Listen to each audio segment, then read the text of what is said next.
habits, they seem to come in without any announcement. And later on, they become so strong. It's like a cable that you just can't cut. One strand was getting added at a time. And once the cable is formed, people feel they are enslaved by their habits. So let's understand now how to change habits. There is the cue. The cue, the trigger could be anything. A time of the day. In this time, I develop this desire. Or it could be a place. Or it could be a picture. Or a person. Whatever. That's the trigger. And then the conditioned response could be an emotion, a desire, a behavior, whatever. And the reward. The reward could be pleasure. It could be emotional comfort. It could be physical comfort, etc., etc. However, the brain is so smart, it doesn't need any external rewards. It's got its own chemicals, dopamine, serotonin, etc., which it secretes to reinforce the habit loop. Now these habits, they seem to come in without any announcement. And later on, they become so strong. It's like a cable that you just can't cut. One strand was getting added at a time. And once the cable is formed, people feel they are enslaved by their habits. Surgeries have been done on alcoholics. And it's been discovered that the habit, the addiction, is still remaining. These addictions are severe habits. It could be addiction to smoking. The Surgeon General of America warns that smoking is injurious to health. The person who is smoking knows. The doctors warn them, you will get tuberculosis, etc., etc. But the habit is so strong, they are unable to give it up. The best definition of a cigarette that I have heard is a pipe with smoke at one end and fool at the other end. But how did this guy get fooled? The habit got created unannounced. And now they find they are unable to break away from it. I was once walking in Chandni Chowk, a very busy marketplace of Delhi. And one lady was sitting on the footpath there, selling her goods in a pot. Aiye, come, I've got this, please eat this. And if you eat my goods, then no dogs will bite you. And thieves will never come to your house. And you will not even grow old. I said, wow, this is the superfood of the century. The Americans need to know of this. They came to know about turmeric and cinnamon, etc. Now they have to be informed about this superfood. So I said, Mataji, how come eating this, no thieves will come, dogs will not bite, and you will not even grow old? What are you selling? She said, Babaji, I am selling tobacco. So how come these benefits of tobacco? She said, if somebody keeps eating tobacco, they'll get tuberculosis. So they'll cough through the night. And when they keep coughing through the night, any thief who arrives will say, oh, this guy is awake, let me try another house. And finally, they'll become weak. To walk, they will need a stick. So the stray dogs that walk around, when they see the stick, they will not come to bite you. And you will die before growing old, so you'll never grow old.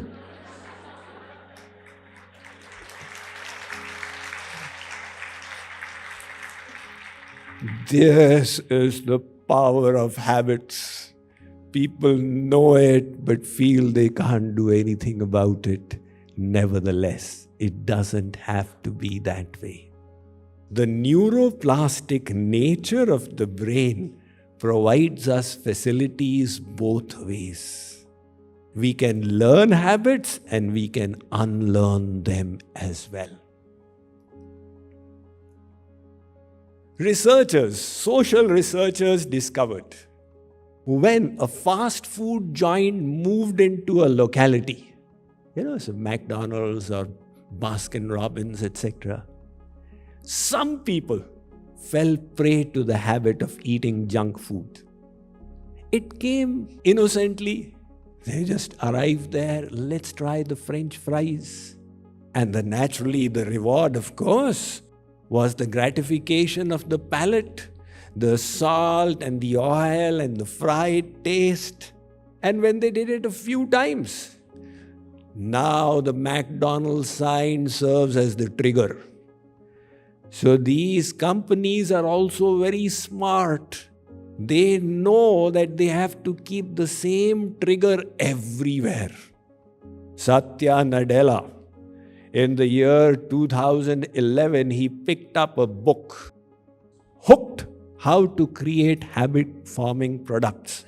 And that book became an immediate bestseller. He asked the Microsoft employees to purchase it. It became popular amongst Amazon employees, Facebook, etc. So they know how the habit loop gets created.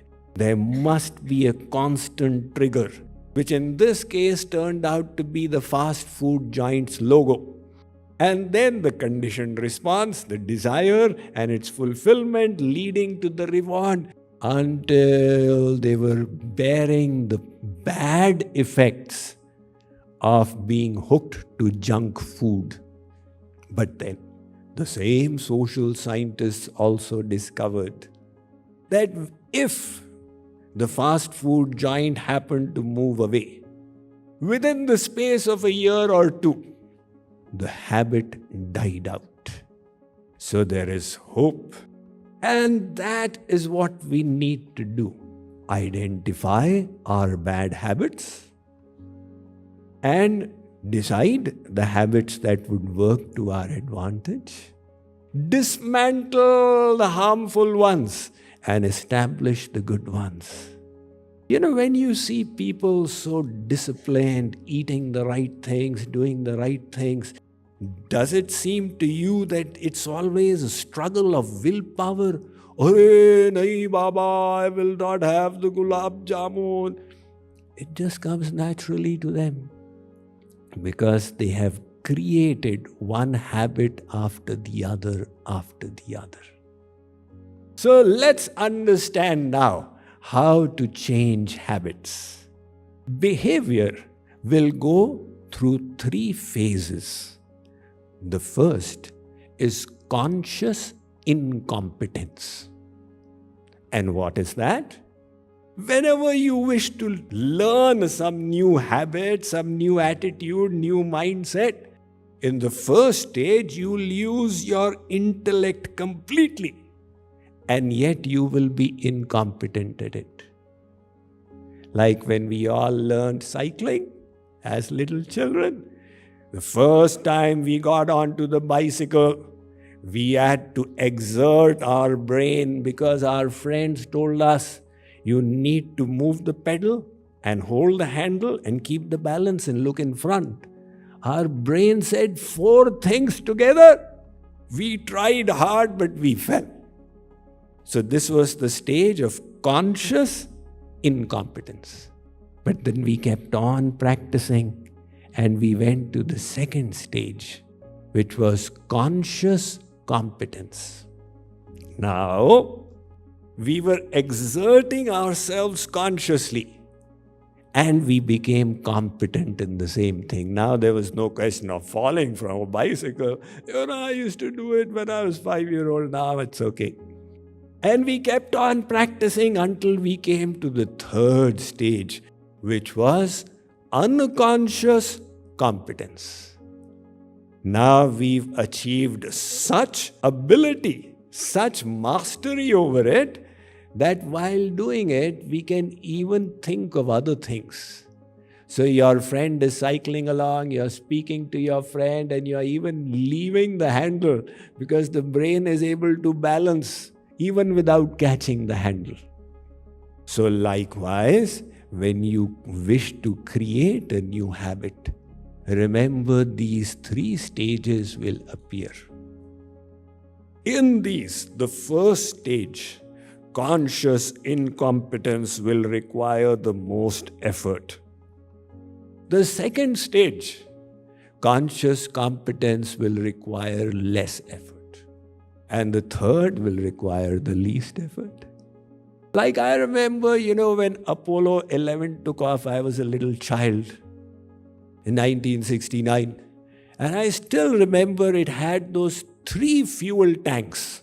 The bottom tank was the biggest because as the rocket is breaking out of the gravitational pull of the earth, the maximum energy is expended in the first few seconds. So the first tank was the biggest, and when it got empty, it then dropped it. And then the second tank was smaller. As the rocket picked up speed, that also got emptied and dropped it. And then the third was even smaller. Likewise, people ask me, Swamiji, I'm a night guy. How do I become a morning guy? So I say, look, first day, there will be a huge struggle. The mind will say, I was enjoying the pleasure of sleeping so much, and why do I have to wake up? Why did this alarm ring? You will need to exert your willpower. If you're willing to do it, the second day it will be less difficult. And the third day, even less difficult. Now be prepared, it will take some time. How much time will it take to create a new habit? Some people say 21 days, some say 66 days, some say 254 days. Well, it all depends on the habit which you wish to create. Like, for example, you say, I'm addicted to Facebook and I wish to break it. So probably 18 days will be enough. But when it comes to breaking the habit of maybe chemical addiction, then longer time will be required. So, whatever be the case, you need to be patient. And remember, there will be a valley of discontent where you are putting in the efforts, but there are no apparent results visible. That valley of discontent is discouraging to people. I tried so hard and the new habit has not come about. And then people say, oh, humse to nahi hota. I am not able to do it. Swamiji, tell me something else. Well, look, you will need to be patient because any change that happens suddenly is not actually so sudden. The earthquakes that come suddenly, factually, the tectonic plates in the crust of the earth, they were rubbing against each other for millions of years and the pressure was building up until suddenly it erupted. It is just like, suppose you have a chunk of ice at minus 20 degrees Fahrenheit and you wish to melt it. Start giving it heat. It has reached 0 degrees Fahrenheit, but it's still not melted. Give it more heat, it's reached 30 degrees and still ice. How discouraging this is. 31, no hope, let me give up. And at 32, it suddenly thawed. So you say it suddenly happened, but there was a history behind it. So likewise, you have a circuitry in your head of the old habit. Electricity, as we all know, likes to follow the path of least resistance. Now you are creating new circuitry, and the electricity says it's not strong enough as yet. It wishes to go by the old path. So initially, you must be careful. You have heard of people who said, I have gotten free of the smoking habit. But the old circuitry was there. And they said, let me try once, how will it matter? It all got revived, all the struggle went to waste. So for a little while, remember the valley of discontent, you will have to be prepared. And then one day you will reap the reward. Others will come and say to you, how come you always eat healthy food? So you can tell them, you utilize the power of habit. Install good habits. And there is a shortcut to it as well. What is that? Associate with people for whom your desired habit is already normal behavior. In Hindi, they say, Sang ka rang padta hai. The kind of association you keep does impact your habits. I read a research that your best friend when you were 11 years old, that best friend's IQ will be highly correlated to your IQ when you reach 15 years of age. Which means your best friend at 11 impacted the development of your IQ so much. And hence, if you wish to develop, for example, the habit of being free from addictions, of doing the socially responsible things, you go to satsang where people are naturally doing that, and the habit will grow onto you very easily. Hence, the power of satsang, holy association, because it helps you develop good behaviors.